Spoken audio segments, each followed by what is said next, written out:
Hi, my name is Jamie Ainsworth, and I have two children, David and Kimora. Kimora is my 9-year-old little girl who's in third grade and is a gymnast. Kimora is a very happy, loving, energetic child. Kimora will do anything to make you feel comfortable and welcome. Kimora has lots of friends and is a great person to be around. David is my 19-year-old son, who is also loving and wonderful. David, when he was 4 months old, started having grand mal seizures. They progressively got worse as he got older. When he was 19 months old, he lost all speech. He just started to regress. And all of his doctors and neurologists would tell me, oh, he'll outgrow it and he'll be fine. But I always knew that David was just a little bit different than other children of his age. When he was 6, he was finally diagnosed with autism. Not that you want your child to be diagnosed with anything, but after such a long battle of not knowing what was wrong with him or, why was he doing some of the things that he was doing, finally having an answer or diagnose was what I wanted. It took so long for David to be diagnosed with autism because he didn't have the same characteristics of all other autistic children. He didn't stem. He wasn't ever aggressive. He never inflicted pain on myself or anyone else or himself. He just did things different, and he stopped speaking. I think that me being so young when I had David at 15, I don't think everybody took me seriously of what was wrong with him, and knowing that this is my child and I know something is not right, I guess you would say, with him. As he grew older, he was still a very happy child and everybody loves him, and you can't help but smile when you think of David or talk about David because he is such a delightful child to be around. David is now 19 and still on the level of a 19-month-old. I feed him, I bathe him, I shave him, I change his diaper, I take him on the bus, I get him off the bus. David requires 24 hours of care and love and need, and that's why I'm in the predicament that I'm in. As when David turns 22, I am faced with a huge challenge, and that is finding him somewhere reasonable, safe, and that accommodates us to go during the day. A couple years ago when I started looking for a day center for David to attend after he graduates high school and interviewing different places, I came home with the same feeling and the same results, that they just did not meet our needs. They met residential and group home family needs, and David will always live at home with me and be a part of my family and not in a group home or a residential. And what I mean by that is that these centers cater to residential and group home because you can only be there 6 to 6.5 hours a day, and that's all that the state will pay for. But that doesn't help me because I need to work 8 hours a day, so I need care for at least 9 hours a day. And most of the centers are open 8 to 5.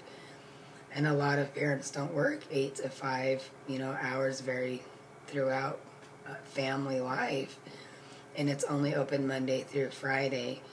So therefore, it didn't always meet our needs because every now and then, you have to work on a Saturday or Sunday. And what do you do with your special needs adult child during that? So I was always left in a really what am I going to do? Where is he going to go? And you can get a respite care nurse to come and sit with your child one-on-one every day, all day long. Excuse me. And I didn't want that either. I wanted David to still be socially engaged. I want him to still be learning on a daily basis as he learns in school, with your fine motor skills and your daily hygiene and music and art and comprehension. Although that he doesn't learn the things that quote unquote normal children learn, he still learns according to his needs. And I still wanted that to continue even after he got done with high school. When I went to these other centers here in Utah, I didn't find a whole lot of that. I found it was more, just sitting on the couch or, this activity or that activity, but not a planned out daily activity of the same activities throughout the week. And so I thought, gosh, what am I going to do to work this? I don't want to just send my son, to any center for him just to sit there all day. I want him to get the most out of life like we all want. I want him to be loved and cared for. And that's where I came up with my Dare to Dream is I want to open a center that is catered to families like me, that I don't have a whole lot of help with David.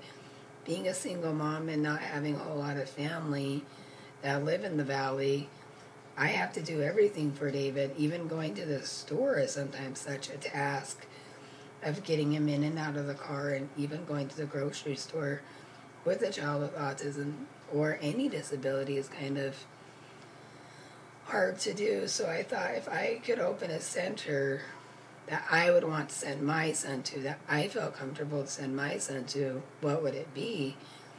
And I decided 2 years ago to go back to college and get my degree in business management and get on the road of making my dream happen.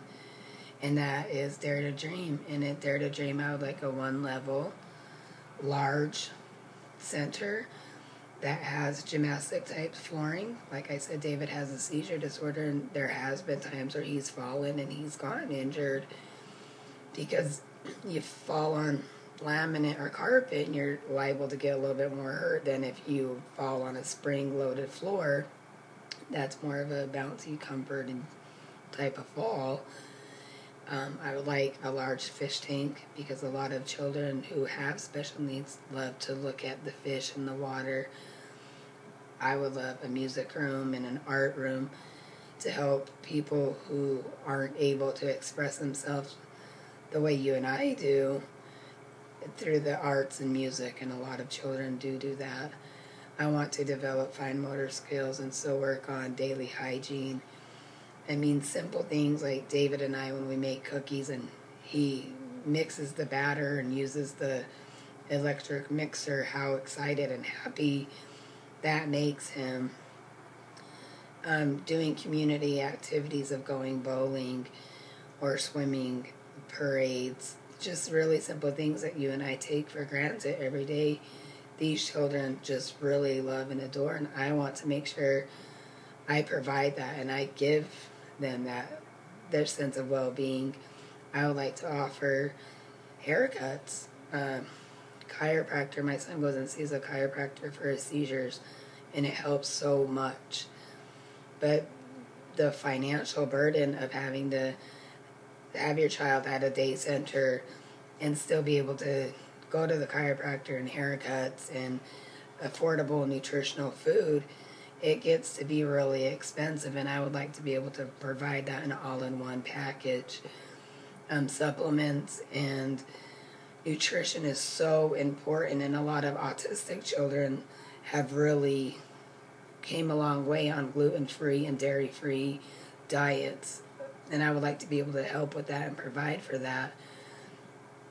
I would like to have a system where if parents want to check in on their children all through the day, there's cameras throughout the center, and you can put in a password and watch your child to make sure that they're not just sitting there watching TV all day or not being abused.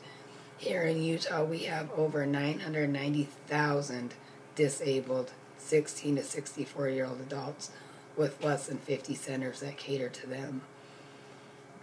Utah is the highest in the nation for having autism. 1 in 45 will be diagnosed with autism if you're a male. That's higher than diabetes, AIDS, and cancer combined.